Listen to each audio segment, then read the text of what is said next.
Being human to me means having empathy, means reading a room for emotion, feeling emotion, being connected to people on a level that doesn't really need words, just having that spiritual feeling, even though I'm not super religious, but having that. And just kind of knowing that you matter. You matter to the people you're with. You matter to the people that are in your circle. Welcome to the On Being Human podcast, where we believe transforming ourselves can positively transform society. Your host, Brandy Fleck, has the honor of exploring the human condition with real people who bravely share their personal stories of adversity, healing, joy, and more. If you're seeking empowerment, strength, and inspiration, listen in to engage and explore tough topics that help us humanize one another, understand ourselves better, spread love, and connect.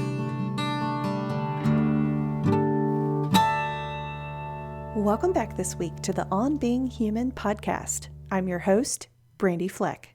Valerie Moss of Calgary, Alberta, Canada is a podcaster, hosting Valerie's Variety Podcast.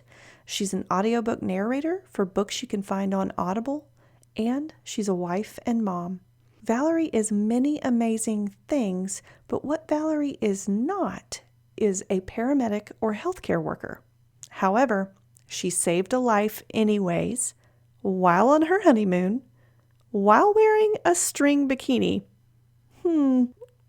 What happened so that the stars aligned, that the circumstances were what they were? In this episode, you're getting a truly heartfelt retelling of the time Valerie saved a life and all the emotion that goes with it. By talking to Valerie, I learned that a person's experience of certain events may be completely different than what you'd imagine, having never been in the other person's shoes. What you will get from listening to Valerie's story is a little glimpse into the heart of a fellow human. Every bit closer you get to each heart on earth, the closer you get to understanding why we are the way we are and how we're all connected. Subscribe to the On Being Human podcast on Apple Podcasts and Spotify. Help us out by leaving a rating and review. You can also find this episode and ways to support Valerie at onbeinghumanpodcast.com/episodes/044. Want more love? Visit onbeinghumanpodcast.com and sign up with your name and email address, and I'll send you a free gift. It's a personal mantra that I use daily, and I promise no spam whatsoever. Just one little mantra with a big impact. You can also join in the conversation with us on Facebook. That's at On Being Human Podcast.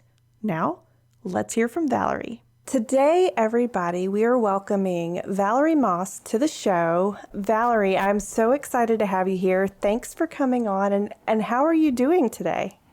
Oh, doing pretty good. Kind of hunkering down during this crazy time, but definitely having a good day today. Good. So we are here to talk about a time that you did this little thing. You saved a life. Before we dive into that, which is actually huge, can you please introduce yourself to our listeners? Who are you and what do you do? So thanks, Brandy. Thanks for having me. I live in Calgary, Alberta, so on the western side of Canada, beside the Rocky Mountains. I am a very busy person. I like to have huge passions.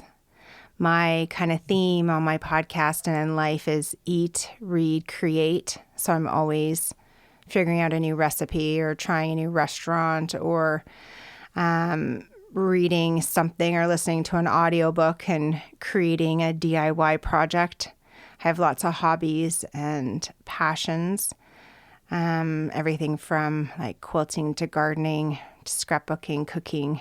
So that's kind of who I am in a nutshell. Awesome. I see a quilt behind you now because we can see each other on video. Did you make that? Yes, I did. I'm actually sitting in my studio. And when I planned my studio, instead of putting up foam paneling and all the things that podcasters are supposed to do, because I'm a quilter, I decided to use quilts from my stash to decorate the walls in my studio. So yeah, all around me is just inspiration, and I have parts of my daughter's crib as hangers in here, and it provides the sound I need and gives me a nice, comfortable space. Yeah, well, it's beautiful. That's really cool. Oh, thanks. Yeah. Thank you. Yeah, it's a giant window behind me, so I have like a huge quilt on that wall. Awesome. Plus, it's cozy. Yeah, yeah. Okay, so this is a big question, but what is your life story? What has life been like that makes you who you are today? Wow. When I read this, I just love this question. It was, it gave me a lot to kind of reflect on and ponder. I'm sure you get a lot of answers on this one.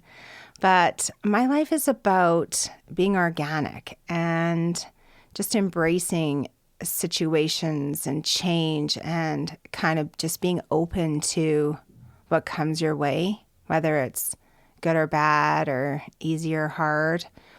I grew up with a single dad, and so my whole life was about kind of trying to fit in and be accepted, growing up. And he was a chef, so we were always inspired by a great meal or the love of food.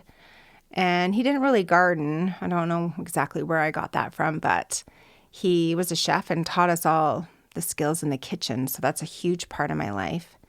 And he kind of had a neat personality that affected my sister and I, where he was just up for whatever, up for trying something new, going somewhere, checking out a new hobby or taking on a new DIY project. So that really influenced us growing up. And I moved around a lot. So I think my sister and I counted, like we went to 10 schools in 12 years. So a lot of, new friends and new teachers and fitting in and figuring out yourself and just different cultures and dynamics and everything. I'm also like an extremely driven person, maybe almost to a fault potentially, because, it's a blessing and a curse. But I have lots of passions that just drive me to learn more and do better and share knowledge with anybody and empower people. So I think, in the last probably 20 years has been kind of settling into who I am and embracing who I am and being okay with how things are and the decisions I've made. So just kind of coming to terms with, your previous years. And Sure. yeah, so I think honing my skills as a mom and a wife and an employee has all kind of started from where I grew up and that point. Gotcha. Well, that sounds like a beautiful life. It really does. Oh, thank you. Yeah, it was full of craziness, like lots of schools and lots of moving and from towns to cities. Like I was in high school in Edmonton, Alberta, which is about 3 hours north of here. And then my dad got transferred to a teeny tiny little town. And the town we moved to had less people in it than the high school I was in. Oh, wow. So, and I was in grade 10 and I moved to this tiny little town. There was like 100 kids in the high school. Like it was just crazy. But it gave you like roots and grounding, and things were kind of simplified, more back to basics. Yeah, it was a good experience. Not one I'd want to repeat, I don't think now, but enriching nonetheless, I guess. Yeah, enriching. And, in high school, you have kind of a different perspective than at my age now. But yeah, no, it's cool. Okay. It's a neat life. Cool. So what is the most important thing in life to you? So I wasn't really sure how to reflect on this kind of cue. So thing would be probably my favorite people that I have, my close people in my little knit group. And my thing would probably be staying content and grounded. That'd probably be the most important. I don't need to be overexcited or, fantastical on everything, but just being grounded and content is the most important. Gotcha. Being okay with things and just being settled. Could you really quickly, you've mentioned grounding and being grounded a couple of times already. Could you describe your definition of that? What does that mean to you? Being grounded is like being okay with who you are and knowing that you're doing the best for yourself and your family. I think it's reflecting on where you've come from and embracing what you've learned from that, whether it be, a skill or a person. I think being grounded makes you okay with who you are, and I think it makes you more free because you're not meeting the expectations of other people, just yourself. Gotcha. So sort of like that inner strength, tapping into that inner strength? Yeah. Okay. Yeah, inner strength. Is that how you would answer that? Maybe. I'm curious I don't know. now. I've actually been thinking about this a lot lately, so it's interesting that you've brought it up today. So I was curious where you'd go with it. I think when you look at somebody, you see such a small part of who they are. If it's a friend or a family, you don't know that whole person. You just know this little nutshell of somebody that you get for this short period of time. And so I think like being grounded means you're okay with knowing only that small part of that person and hoping that that's the genuine portion that you see. That's how I would describe that. Well, that's interesting. Thank you for sharing that. Oh, you're welcome. Yeah. I loved that question. It was, I was reflecting on it a lot. Okay. Well, so now the big question is, how long ago did you save a life? So it was in 2002. I was newly married. We actually got married in 2001 on September 8th. Okay. So 3 days before 9/11. Yeah. We got married. So we couldn't actually go on our honeymoon that year. So we went the following year because of all the chaos with traveling with 9/11 and everything. Everything was canceled, and the airline we actually booked our tickets through went under because of, the global challenges with the terrorists. And so, so it was in 2002. So like 18 years ago now. Okay. I remember it like it was yesterday. All right. Well, let's get into some details. I'm so interested to hear this story. So can you just tell us the events from the beginning to the end? What happened that resulted in you saving the life, from how you noticed what was going on to why you decided to help, to how you helped, and how it all ended? So we were in Mexico, so Puerto Vallarta. I had never been there before, and we arrived kind of like early morning at like 2 or 3 o'clock in the morning. And so the following day, we decided to kind of climatize and stay by the pool. So we were just hanging out and relaxing and enjoying.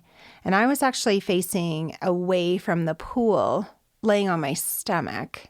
And my husband was facing the pool, laying on his back. So he kind of got the firsthand experience prior to me. And this man came over and he says to my husband, Senor, like, are you a doctor? We need some help. And my husband's like, no, like, what's going on? And, oh, baby drown. And so my husband turns, looks at me, and he's like, your CPR is newer than mine. Like, you need to go and help. And I was like, oh my God. So I'm wearing like a bikini. Like I'm like this young person. Mm-hmm. So I follow the man over there. He was like freaking out and scared. And we surmised that this little boy was pulled from the pool and he was not moving. Oh, Sorry. it's okay. He wasn't moving. His lips were blue. Oh, Like I said, I remember this like it was yesterday. yeah. Anyways, there was all these people around. And so me and the man that worked at the restaurant, the waiter, we talked and we proceeded to do CPR. It took several minutes. You could hear a pin drop and we were like outside at this pool. And so after what seemed like forever, he came to and he was just crying. And everybody was hugging me and crying and hugging this little baby. He was like maybe 2 or 3 years old. Oh, He was so little. I just wanted to hug him. But I couldn't because, he was somebody else's baby. mm-hmm. And so all these moms and aunties and cousins and everybody was hugging me and the man from the restaurant. And then they just kind of whisked him off and he was fine. He was fine. But I never met him. I never met his family or anything. Mm-hmm. But he was okay. He totally lived. It's amazing. I mean, it's sort of miraculous that you were there in that place and time and were just able to do that. Yeah, and I never had to do it since, thank God. So that was the first and only time? The one and only time, and that little munchkin, he would be 22 years old maybe today. Yeah. But you reflect on that and you think, wow, it can happen so fast. Mm-hmm. And as a mom, you turn your back for a minute and you don't know. And you think you're doing the very best and these little things can happen. Mm-hmm. The whole family was there. They thought somebody was watching, somebody else was looking, Yeah. Such an innocent thing, but with huge consequences potentially, right? Yeah. Especially a swimming pool. Yeah. So yeah, when you talk about emotions, I heard nothing. I could hear nothing. And I remember tilting his head and doing CPR and he had no color, and I never saw anything like that before. Mm-hmm. And he was so small, Yeah. Yeah. just tiny. So yeah, that was pretty crazy. Yeah. And it's obviously, after all these years, it has stuck with you. Did you see, the color came back into his face and he was walking and everything? Oh, yeah. Yeah. So once he had thrown up and coughed up the water, he immediately started to cry. And all his color came back in a second. Oh, good. Okay. And he was totally, totally fine. You could tell there was nothing wrong after. Yeah. I don't know. I never saw them again. Mm-hmm. So I don't know if they were going home that day or the next day and they were having their final soiree in the pool or whatever. But I never ever saw them again. What did you do after that? Were you shaken up? I think I was in shock after because I was shaking and crying and I was freezing and Yeah. I didn't really know what to think. And a few people came up and, chatted with me and stuff like that, weren't kind of in that group. But I just said to the waiter, I'm like, wow, how often do you do this? He said, a couple times a week. Wow. Oh, yeah. I was like, what? There was no lifeguards. Yeah. But yeah, a couple of times a week, he said to me. It's totally understandable that there would be strong emotions tied to this, but what did you feel in the beginning, middle, and end of it? Did you just go into autopilot and everything didn't hit you until the end, or how did it work? Yeah, exactly. My fight or flight response, I fight. I'm in there. I'm not a person that flees the situation. So as soon as my husband said, you have your CPR, like you got to go help. Yeah. So I just went over and helped, and we were around a pool. So when I was leaning down, bending down to help this little guy, my knees were all skinned from the tile, like around the pool, which I didn't really realize until after it was all over. Yeah. Yeah, and then I was like super cold and it was just so hot. Yeah. Yeah, and then just a flood of emotions, like, thank God that little boy lived. Yeah. It affected me so much, and he's still alive. Like, if it would have went the other way, I don't know how our honeymoon would have ended. We probably would have went home. Yeah. So were you able to enjoy the rest of your honeymoon after that day? Yes, because, you know, the family was so grateful and everybody was safe and happy and the little guy lived. And yeah, I just accepted what had happened. And I mean, it's always kind of, I don't think about it often, but definitely has impacted me. And I'm a huge fan of swimming lessons. Yeah. Let me tell you. For sure. For sure. Huge fan. Yeah. So I kind of felt everything after. Okay. Not during. I just knew there was a job to do and focused on that. And me and the waiter guy, we just kind of took cues from each other. And Do you think any spiritual phenomena happened during this event? not spiritual, but definitely a chapter turned in me. Okay. And I can definitely look back and say, okay, now I'm aware of what could happen at a swimming pool.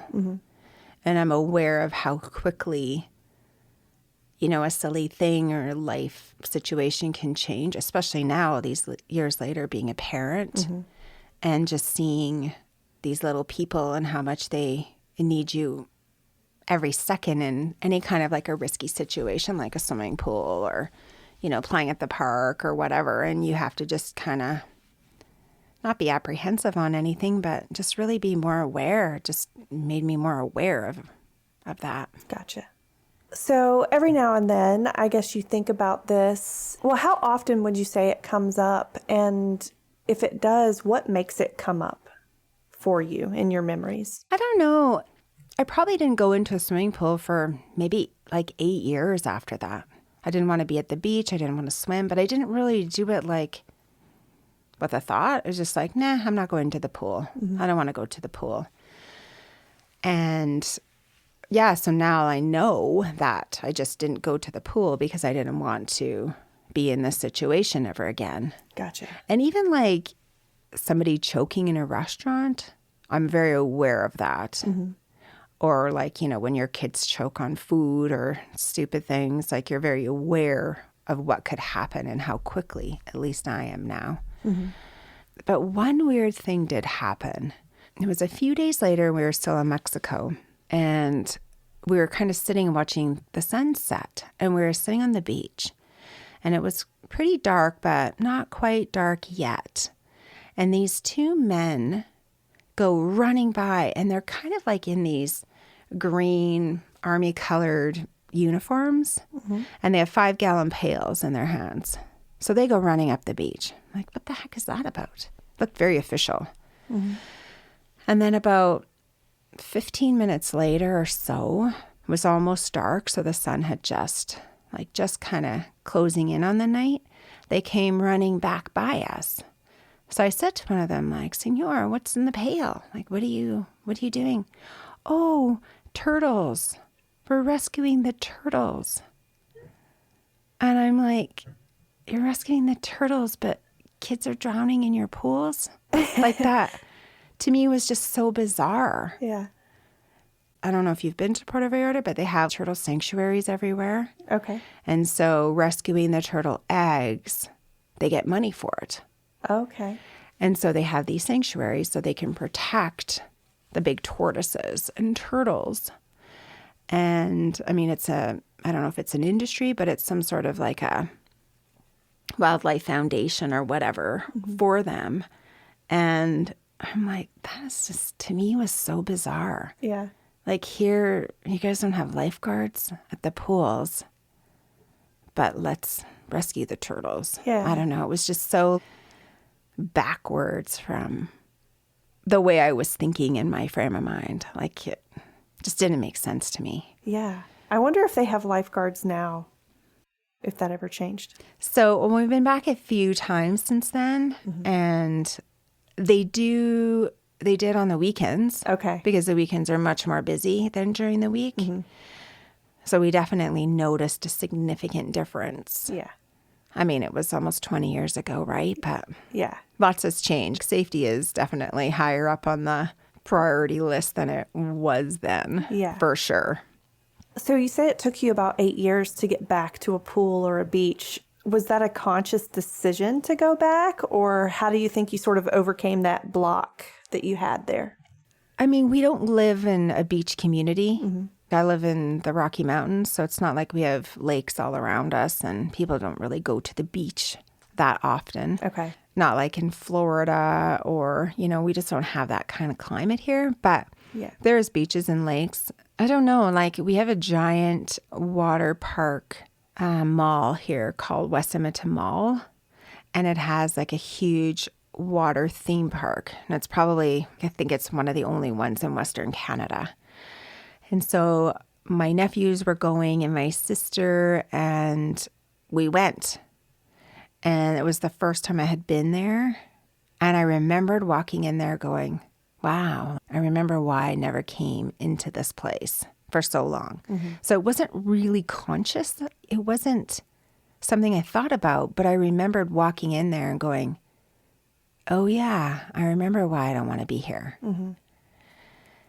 And so I kind of just distracted myself with my nephews, and we did the slides and had like a really fun day. But a child drowned at the pool that day.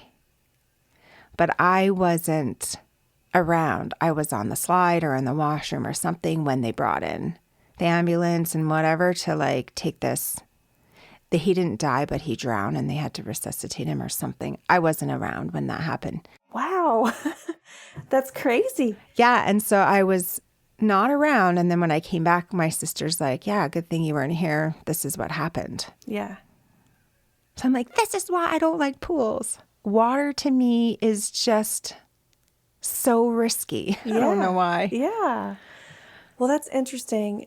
Something interesting that has happened here is when you first told me about this story, I was like, oh, wow, this is so interesting. And I was thinking of it as a happy event, but it didn't dawn on me that it would have been so traumatic. And I don't know why it didn't dawn on me, but it's so obvious now that it would have had such a huge impact and that it would have made things scary. I've definitely learned something from you. Yeah, I mean, kind of how we talked about earlier, like you only know this little portion of somebody. And so once you have an intimate conversation like this, then you can be like, holy man, like you have no idea. Yeah. I told this story like not very long ago, and it was at work, and my colleague says to me, wow, like has that boy ever found you? And I'm like, he would never find me. The chances of him and I ever crossing paths would be like getting struck by lightning. Yeah. They were a Spanish family. Now, whether they were from South America, Spanish, or whether they were from Mexico City, I don't know. Yeah.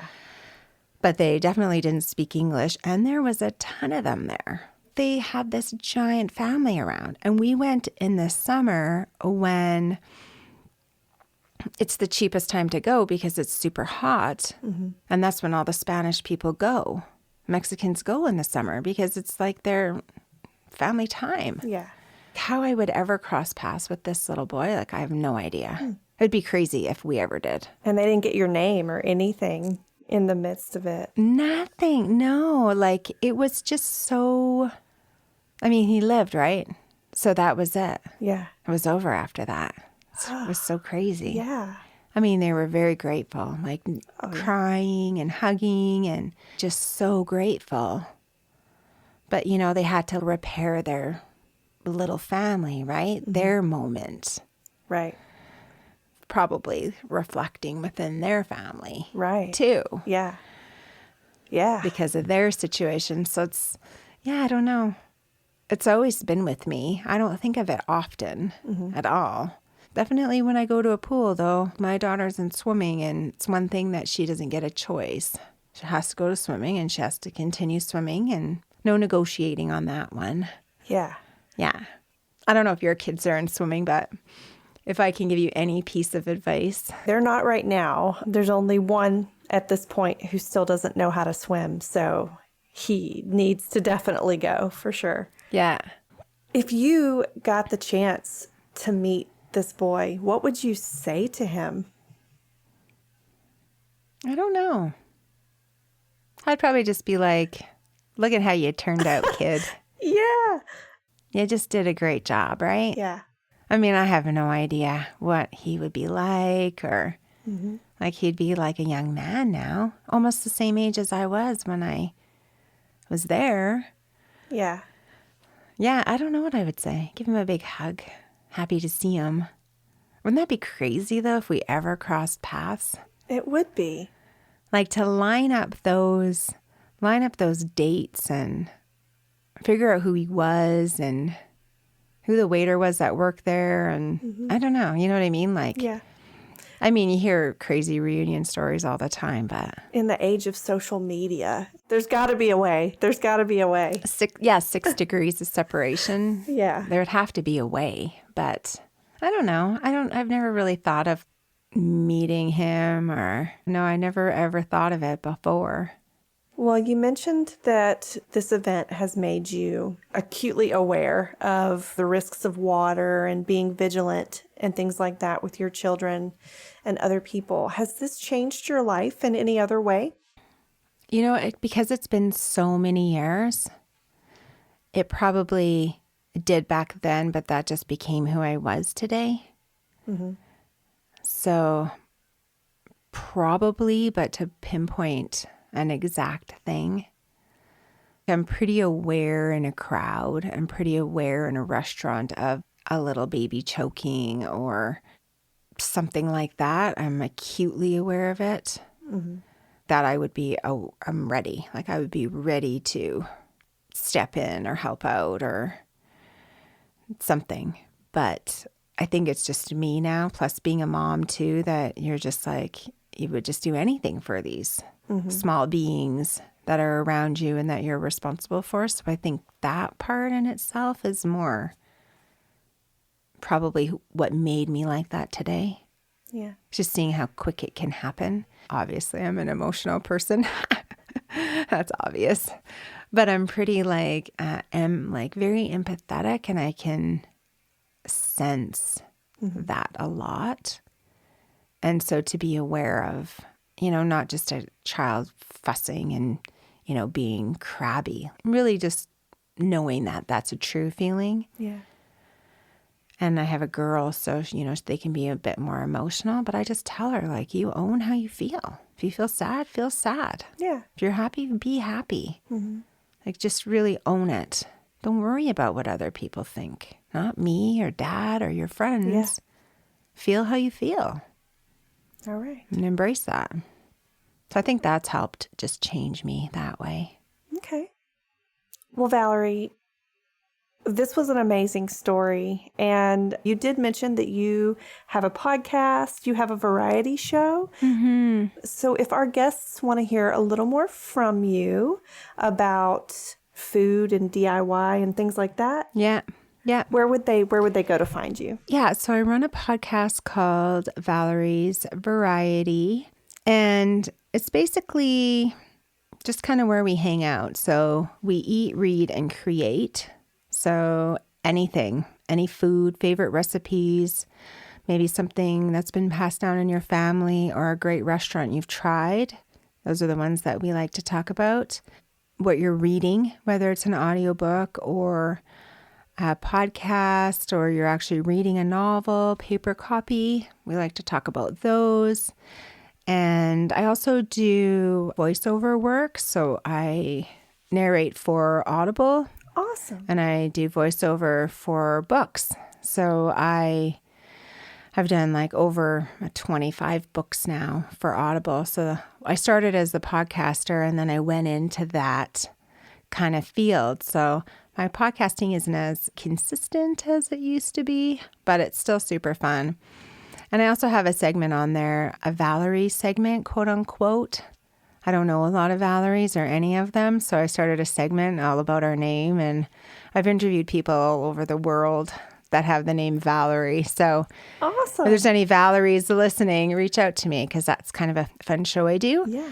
But yeah, you can find me on Facebook and Instagram. Yeah, it's a variety show. So if you want to learn something or be inspired, I'm all about sharing and paying it forward. Awesome. So, Well, listeners, all of those links that Valerie mentioned will be in the show notes for you to go check out so you can find her. And Valerie, do you have any closing wisdom you can leave for our listeners today? I do. I think the best way to answer this is, if I was going to tell my younger self anything, as my wise self at this age could do, I would say that you matter, that your voice has meaning, that you can feel your emotions. They are true to you, and embrace them. That's what I would say. Awesome. Well, Valerie, thank you so much for coming. Thank you, Brandy. You caught me on a very open day to feel the show. Awesome. So thanks, everybody. Thanks, Brandy. Thank you.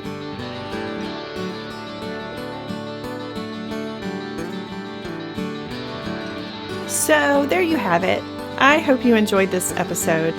Tune in weekly at onbeinghumanpodcast.com for more soul-exposing explorations of what it means to be human. Until next week, love to you all.